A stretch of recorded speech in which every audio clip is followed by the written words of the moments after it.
Stage 20 up in the Dolomites, the last summit finish of this year's Giro d'Italia. Everybody expected Visma and Jonas Vingegaard to make a big statement, and he did not disappoint. Vingegaard winning the Giro d'Italia, but lots of other stories to tell as well, including an astonishing ride by everybody's favourite rider at the Giro d'Italia, Afonso Eulalio, who completes the dream and has won the white jersey at this year's Giro.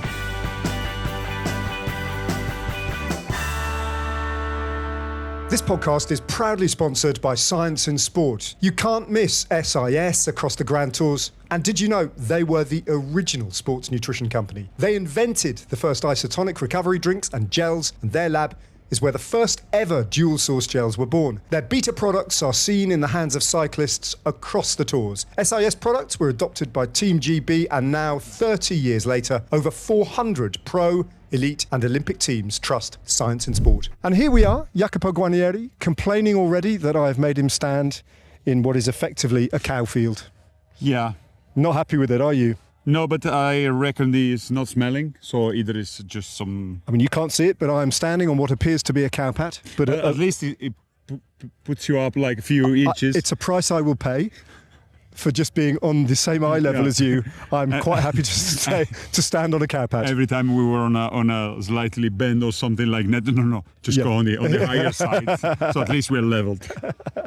How was it today? It was, it was stage 20, wasn't it? Yeah, the parcours itself, we knew it was long. It was pretty much flat the first part. There was just one tiny climb, tiny for what was coming after, a 6-kilometer climb of Clauzetto. There was not much on the menu except for the real deal, which was Piancavallo later on. But nonetheless, there was some attacks. The parcours itself was winding up left and right. There were some attacks, not to mention also today, there was a special jersey for Vingegaard, for Maglia Rosa. Yep. It was dedicated to, this year actually marks the 50 years of the earthquake in Friuli. And today they started from the epicenter, from Gemona. Yeah, I mean, it's worth, just before we get into the race, just marking that, because for me, I mean, one of the reasons why I love road racing, one of the reasons why I love the Giro, and the Giro's not the only Grand Tour to do this, but the Giro does it with great meaning and sentiment. They've taken the race to Gemona, where the race got underway today in Friuli, because, and this is a story that I'm sure many of our viewers and our listeners won't know. Jacopo, I think you were aware of the story, although it happened before you were born. But on the 2nd of May, 1976, at 9 o'clock at night, a massive earthquake struck Gemona and Friuli, an earthquake that flattened Gemona, and a lot of the other villages, 77 villages in this area, were also affected. 990 people died, of whom 400 alone died in Gemona as a result, and thousands were injured. And the rebuilding process for Friuli lasted... Well, it lasted until the present day. You know, there's still buildings being completed and rebuilt in 2024, as recently as that. So if you come from Friuli, if you're Italian, I guess, but especially if you come from Friuli, this is a story of a massive emotional impact. And the race got underway today. It was a long neutralised rollout. They went through the heart of the completely reconstructed medieval centre, and then they stopped for quite a while at the cemetery where many of the victims of the earthquake were buried at kilometre zero, just before kilometre zero. And the peloton came to a stop for a long time. And the Italian riders, I think many of them took their helmets off, and they understood what it meant. But it was one of those days where I think sport is put into a wider context. Yeah, a much different perspective, because it's life what we're talking about, and 400 of those nearly 1,000 deaths were in Gemona, so it was even more touching. And there was the trumpet from the military, the Alpini. It was emotional. Yep. It was good to remember this. I mean, it's just an anniversary. I mean, even last year was good to remember, but if it's a special occasion, 50-year mark from there, it was a model for what it should be done to reconstruct after such a devastating disaster from the nature. So it was a nice gesture, a nice touch from the Giro d'Italia. And it's known as the Friuli model, isn't it, in Italian? This is how you go about reconstructing and rebuilding after a cataclysm like that. And it was working compared to other disasters that similar, big events, like natural disasters. Yeah, it was working better, because like in Aquila, they happened much earlier here, not long ago. They're still reconstructing. Well, it hasn't been applied all the time. Jonas Vingegaard at kilometre zero was wearing the special Maglia Rosa, and he was intent. I mean, even yesterday when he finished... In fact, when you think about how they raced yesterday with Sepp, you go and win the stage and we'll just noodle up to the finish and I'll finish on the wheel of Felix Gall. It was clear yesterday that they were all in for today to make the big statement. And it looked like a perfect stage to control because, okay, it was long, but just 2 climbs at the end. So it's not like the terrain, like it's easy to filter the riders and having a small breakaway because you can block the road, first of all, and it's on the flat. So it's much easier, to do this kind of job and it's not a la pedal like they do in French. And it was the case. I mean, eventually a group of 5, there was some skirmish, some attacks after 10 kilometers. They rode away, they break free 5 riders. Let's see, it was Leknesund, the ever-present Leknesund. The ever-present Leknesund, absolutely. Jack Haig of Netcapli Ineos. First time they were in a breakaway this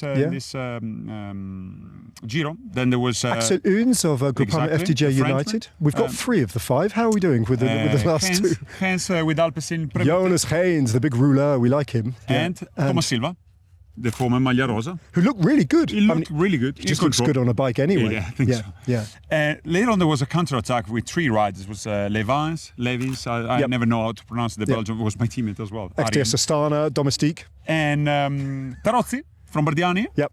And Warbass. And Larry Warbass. Now, it wasn't long before Axel Levans just gave up and he was back in the bunch. But Tarozzi and Warbass did not give up. And for like an hour and a half, I reckon. Am I exaggerating? Maybe, but... An hour at least? Yeah, at least 1 hour. They were just at 1 minute. They were at 1 minute. And the peloton, and in situations like that, you think, well, 2 riders now against 5 committed strong riders, they don't have a chance.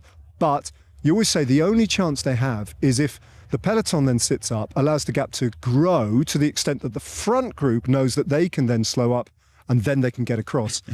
And it's kind of not what happened at all. The gap to the peloton did grow. Yeah. That grew up to 5 minutes. But the group at 5 did not slow up. No, it was they were never waiting, actually. The only time they look back, even like for long, like, so we arrive at a moment like we thought it's not going to happen. They always stayed at 1 minute, 55, 105, always there, And then all of a sudden there was a little kicker, like uncategorized. It was very short. Sharp, but really steep. Very steep. Yeah. And at the front, I think they slow it down a little bit just to approach this climb, while at the back, Warbass and Tarozzi saw their opportunity. Yeah. And they went full gas and they crested this at about 25 seconds. So you think they might do it? Maybe 19 seconds. Yeah. Maybe it was that close. And I remember you saying in commentary, you said quite specifically, now the 5 guys will let them. They'll wait because they don't have to lose too much time to wait because they're only at 19 seconds. So now they'll definitely wait. And it didn't happen. And they didn't wait. They did not wait. Like, even when they were just behind them at 50 meters, they turned back. Okay, just keep rolling. Just no gifts. But Larry Warbass, I think, had he not been with Manuele Tarozzi, he might have sacked it off a little bit earlier because, why really? But Tarozzi was like little teeth out, just a little punchy figure that he is. He was so invested in getting to the intermediate sprint and winning the intermediate sprints classification. Not what happened, by the way. We'll come to that. But he was so invested in that I think Warbass just went, do you know what? Come on, let's do it. And they did it, and it was chapeau. And I hope they both have the red dotard number tomorrow for the most competitive rider because I think they deserve it. They got there in time for the intermediate sprint. Yeah, they was in the likes of Tarozzi because with this he could have granted mathematically the winning the classement for the intermediate sprint. Stand on the podium in Rome, job done. He didn't win. Not quite.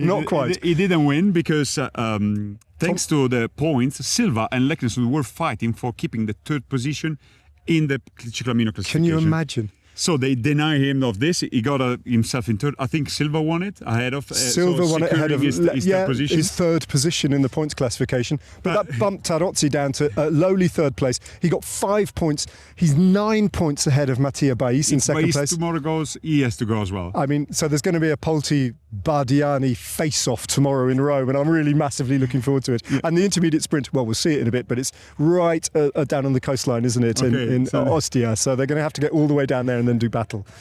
So that's the intermediate sprint dealt with. Then a bit of a climb, nothing. They just rolled through. Neutralized. We can skip all the boring part. So then we get to this climb, and you know it really well. In fact, we drove up here. We both stayed up here in a Piancavallo. Not very nice hotel. I think we can say that. We won't name it, shall we? No. It was No, ugly. let's not name it. It was ugly. It was a horrible hotel. Let's be fair. We arrived quite late. You stopped off with some friends Yeah. on the final climb. Yeah. On the only sort of like restaurant stroke hotel on the climb. Yeah, exactly. How was that? So because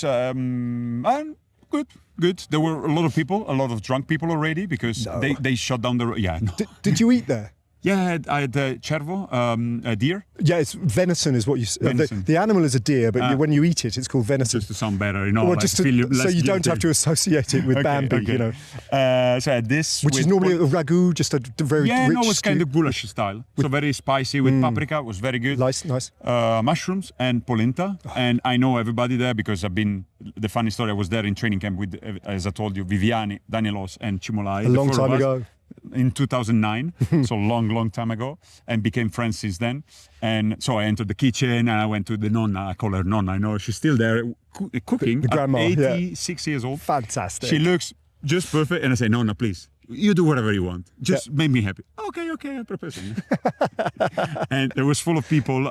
Some other friends, Alan Marangoni, he was there, a friend of mine. Ex-rider. Yeah, ex-teammate as well. So, and then I found also people from my village. So they would pour me alcohol. Just randomly. Yeah, just randomly there. So it was good. And what were we talking about this? Because my dinner was good. Yeah, your dinner was good. Do you want to ask me about my dinner? No, because I saw the breakfast this morning, so I didn't. You saw I didn't ask you anything. It's worse than that, right? It's worse than that. We had it took me about half an hour before I could get my room key because we arrived at all the same time as all the security guys and they took priority.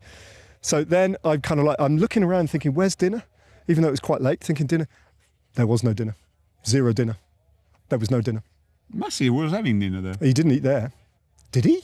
Yeah. Anyway, no, what, seriously? Because I didn't ask you because I thought it was so horrible. I didn't dare to ask you, but there was. We'll get back to the race in a second, but I had a stale pretzel in my bag with like some supermarket salami that got me out of jail. So I ate that. This is totally unplanned. So you had your cervo ragu with your mushrooms and your But polenta. I arrived and Massey he was having dinner at the restaurant. You're kidding me? Yeah. Stage 20, it's all falling apart. He Anyway, started. they went up the Piancavallo. I'm mispronouncing it all day. Piancavallo climb twice, 14.5 kilometres. Horrible. Steep. Last 3K, not so horrible, but before that, just horrible and quite kind of like, and then you come out of a hairpin and it's like, boom, it's 11%. Really tough climb. Yeah. First time around it, the breakaway kind of falls apart, and over the top you get the three best climbers: Larry Warbass, Andreas Leknesund, and Jack Haig, of course. Then there was a little bit in between. There was Axel Hoons. Yeah. While the peloton came in, there was a little bit of a sudden weird movement from Vingegaard, who stopped in the middle of the climb, checking the wheel if it was okay. Yeah. Restarting. Okay. Well, good. That was amazing in itself, because I mean, anyone who rides a bike, you don't need to be Jonas Vingegaard, will know that there's nothing more irritating than a funny noise or a funny feeling about the bike. You think, right. And like, if you're just going for a ride, you'd stop and check it. Yeah. Not if you're riding up a Category 1 climb. There is no other rider in that group who would have literally just stopped and gone for about 10, 12 seconds, just gone, is there something in my... He was not in a rush. He was not in a rush. He's just looking at the tyre and he's going, there's something looking like that. And then he casually just gets back on and goes, I should be fine. But like, amazing that he had the... it just says so much about how confident he was. It was just super easy for him today, it looked like. This is what it looked like as the race came over the top, because I stuck my camera out, and first of all we saw the three riders come over. This is my little shot of those three, and then I'm still trying to commentate while I'm doing this, by the way. This was the peloton coming over the top, and nice for the crowd to see the race come over twice. Exactly. Ciccone managed to get maybe 1 point in there. I don't know. Don't even know if he got a point, but the point was the only person today who could have denied him the King of the Mountains was Jonas Vingegaard, but to do that he'd have to win the stage. Spoiler, he did. But also he would have had to take points at the first climb, and there was a little conversation between Ciccone and Vingegaard. I think Vingegaard just said to Ciccone, easy. What was funny, because Ciccone wasn't totally sure at that point that Vingegaard wouldn't take some points, and Ciccone moved up the line and slotted himself onto the wheel in the Maglia Rosa a couple of kilometres from the top of the climb, and then Jonas just said, who knew he was there, Jonas just said, come forward, like that, just waved him forward, and Ciccone went, okay, and then came alongside him, and I think Jonas just said, you're good, don't worry. Like, that was basically the conversation. Exactly. But I love the way Jonas just called him forward. It's like an audience with the Pope. Kind of. And now I can talk to you. Take a ticket and you can have a conversation. With the King of Denmark. With the King of Denmark and the King of Italy tonight. So that was the first climb. Ciccone then goes anyway, sprints for points because why not? And a couple of like improvising riders. Yeah. Igor Arieta and Ludovico Crescioli of Polti. Good move from them. Super they good managed to rejoin the front of the race, bringing back Huns. Haynes. With the French one. Huns.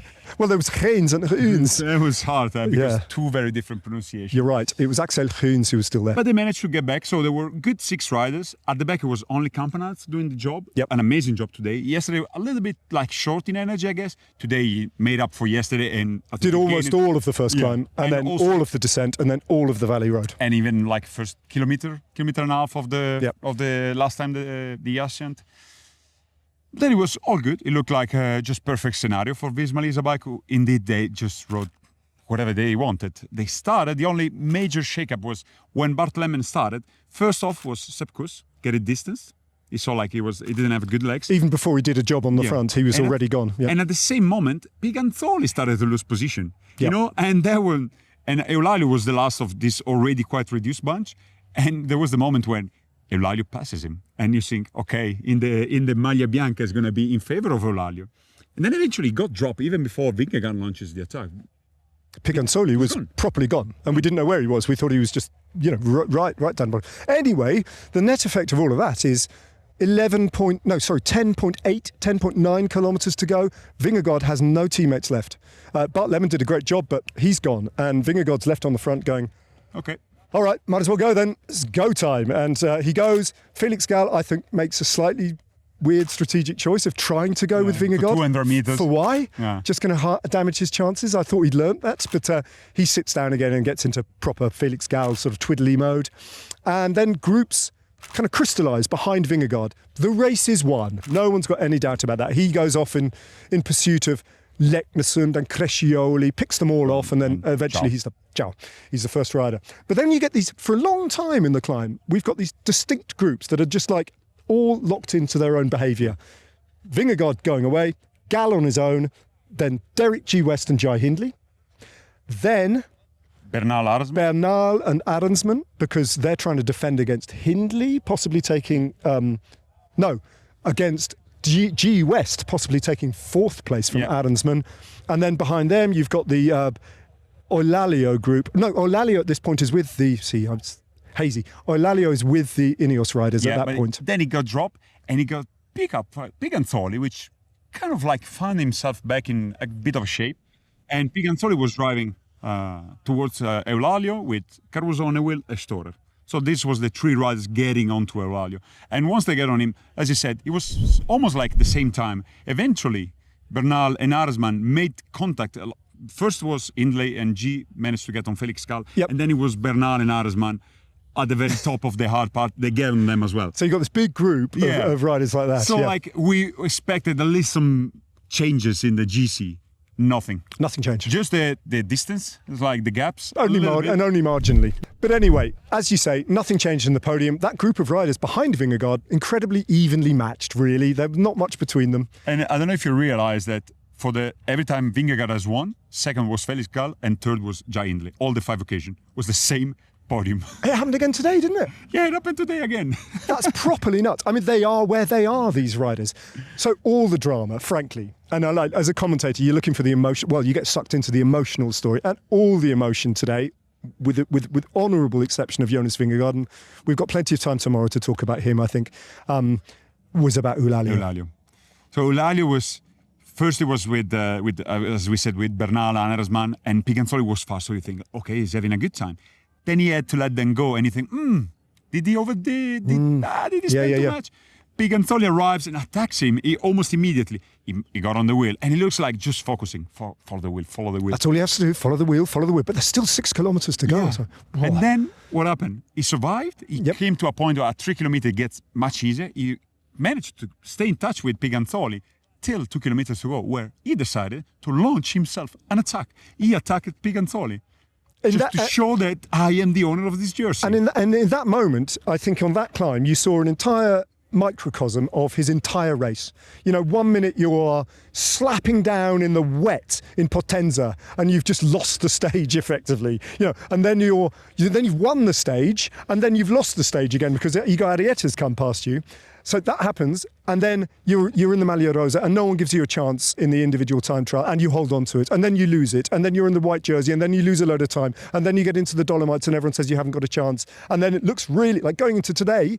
What chance did you give him? 1 minute and 3 seconds over Piganzoli. I thought like he was gone. And he ends up winning the white jersey by 1 minute and 13. I mean, chapeau. Our favourite rider, right? I think so. You can fairly say our favourite rider. And probably everybody's watching's favourite rider. And funny thing also, it's going to be tomorrow his first time ending a Grand Tour. He's been pro since last year only. He'd been raced the Giro d'Italia, didn't finish last year. So when he was interviewed, he thought like, yeah, we have to sit like, carefully saying, I don't know if it's already for granted that I won. Yeah, it's true. Technically, he hasn't won yet. But very relax, Afonso. Yeah, you're okay. He's still like, no, wait. There's still tomorrow, eh? I Come don't on. know. Like, if anything happens to him tomorrow, the whole peloton's got to stop and wait for him to fix it because he totally deserves this. And Piganzoli as well. It's a shame for Piganzoli, but so much more to come from him. Those two young riders have been absolutely brilliant to watch in their different races. And nonetheless, Jonas Vingegaard, eighth man. Can you name them all? I'll try. Jacques Anquetil. We're talking about the riders who've won all 3 Grand Tours. Jacques Anquetil. Felice Gimondi. Eddie Merckx.